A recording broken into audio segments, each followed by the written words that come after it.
is Peter Power. I'm an artist from Waterford living in Cork. I am the current artist in residence with the Cork Midsummer Festival and the outgoing artist in residence with the National Sculpture Factory.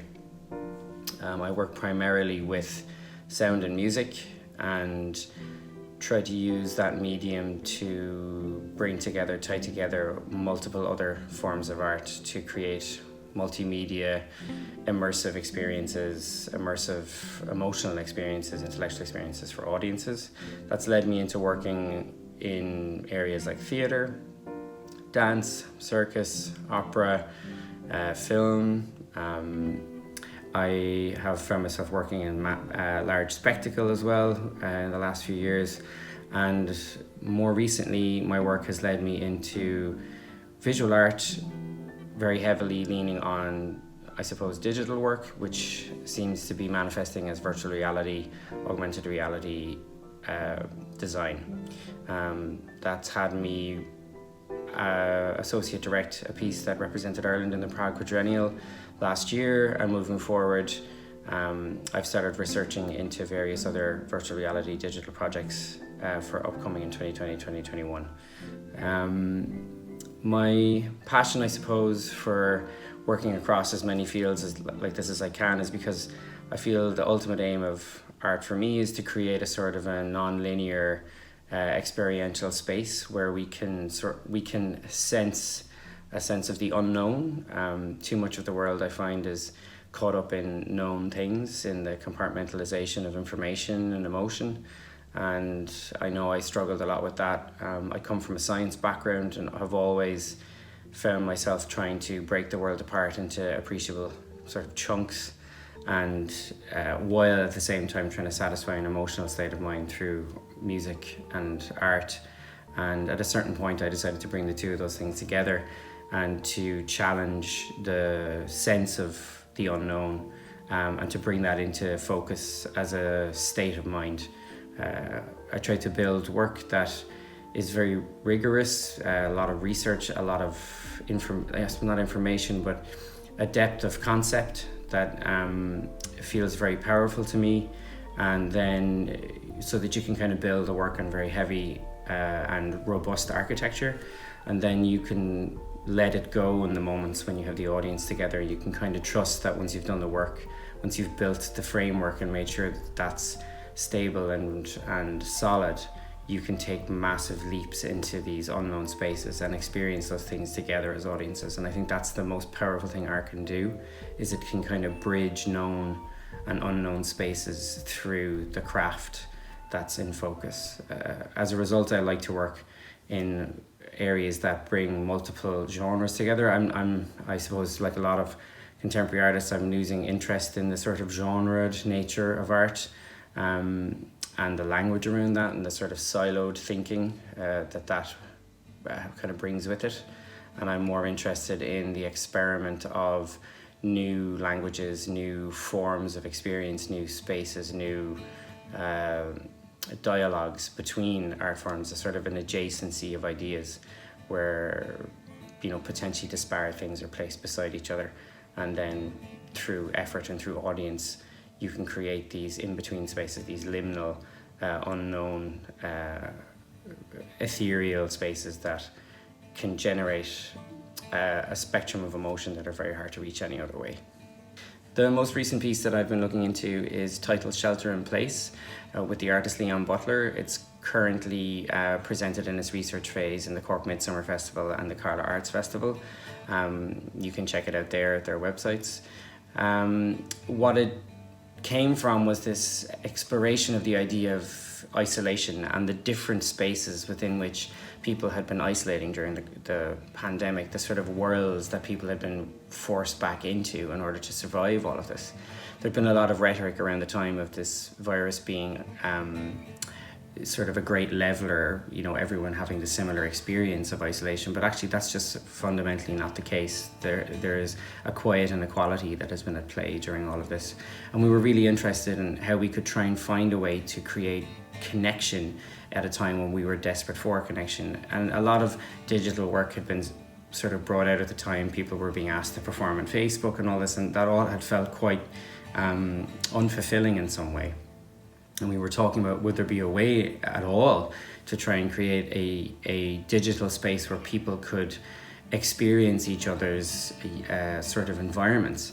And we had come across a couple of open source or free softwares that allowed you to analyze three-dimensional space using just a standard smartphone and turn it into a virtual world.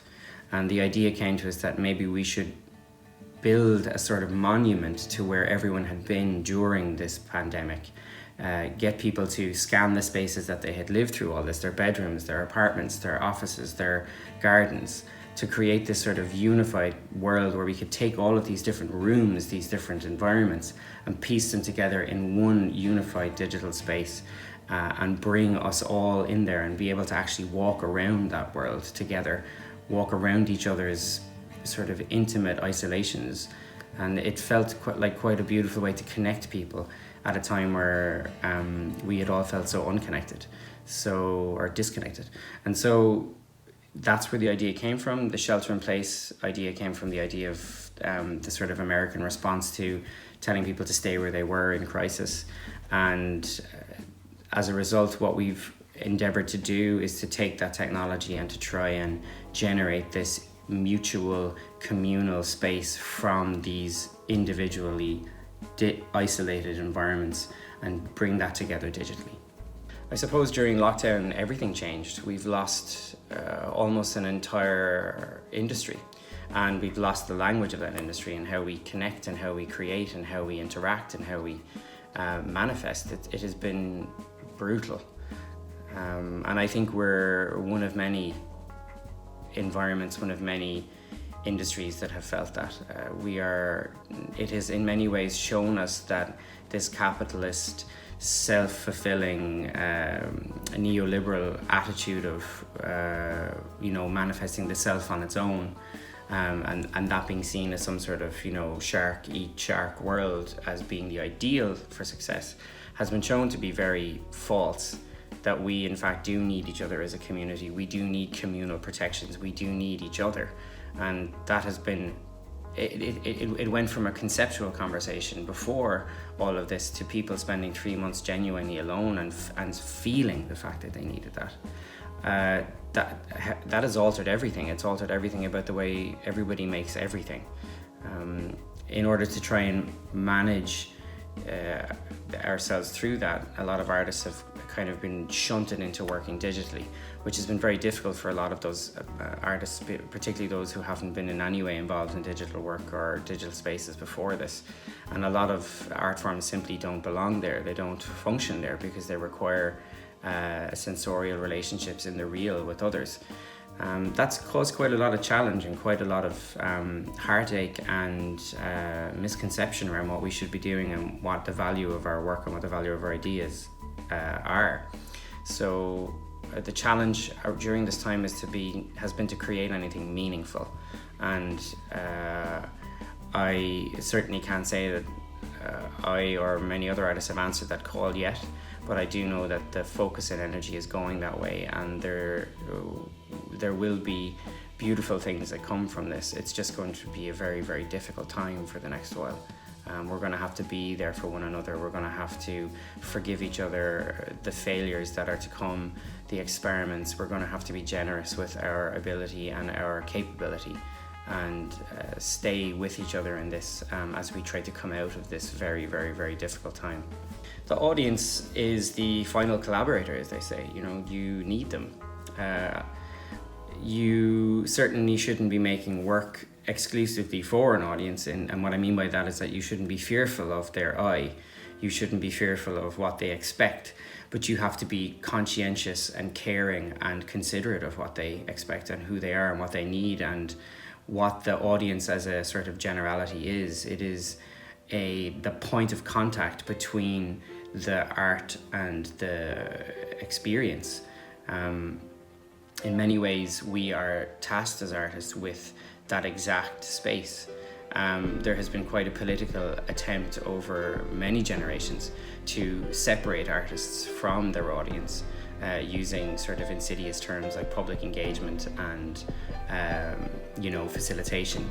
and that sort of disempowers the artists and makes them think that the audience is not something that they should be concerned with, that that's for the middlemen and women to sort out for you. Whereas for me, I think when you create art, you are creating something to be witnessed on some level, and you as the primary artist, you understand that more than anybody else. And so this idea that the audience is a sort of a statistically analyzable sort of metric that comes from like a Facebook algorithm is quite dangerous. They're not a demographic, they're us, and we are making things for us, for them, for us together. So they are the final collaborator, and I think a lot of facilitators, a lot of public policy needs to start to acknowledge that by taking control of the idea of public engagement away from artists, what you're doing is you're actually taking control of the art. The audience can be trusted, the artist can be trusted. We are able for more than we are told that we're able for. And I think the best work, the best environments for the audience-artist relationship are the ones that are left to be trusted. And supported, of course, but not disempowered by, I suppose, facilitative ideologies placing themselves between the artist and the audience. There's nothing to fear from an audience. They are, as I said, the last collaborator. So in that way, they play a vital role in the final stages of all the work, and considering them in the process is absolutely necessary. I think moving forward, there are a couple of things that artists need to become conscientious of. I think the first is that we need to accept that we need to become partial advocates outside of our art. Our art is not singularly the only thing that advocates for us. We have to find time in our work schedules to put 5%, 10% of our time aside for genuine advocacy. Not everyone is good at advocacy, and not everyone wants to do it. I certainly don't enjoy it, but I do try to see it as an investment in the future of what I do. And I know there's plenty of organizations out there that are desperate for tiny amounts of volunteer support, and I give as much as I can, as I can handle, to that, because I think advocacy is the way forward for our work.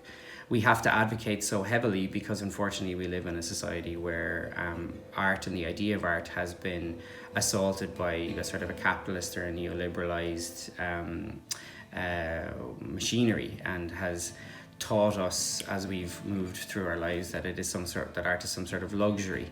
It's some sort of affectation of the wealthy, or some sort of intellectual's folly or fancy. In fact, for me, I think the more we move towards a more socially caring society, the more we start to understand that art is not that it's actually a sort of a thread that moves through everything and holds everything together. We need to advocate in that way, because the only way up till this point that we've been able to justify in some ways art is to try and turn it into a sort of a de facto social care, social work environment where we have become sort of responsible for the well-being of society. Although I do think that's a large part of what we do, I think it's very dangerous to turn art into something that is only responsible for the well-being of its audience.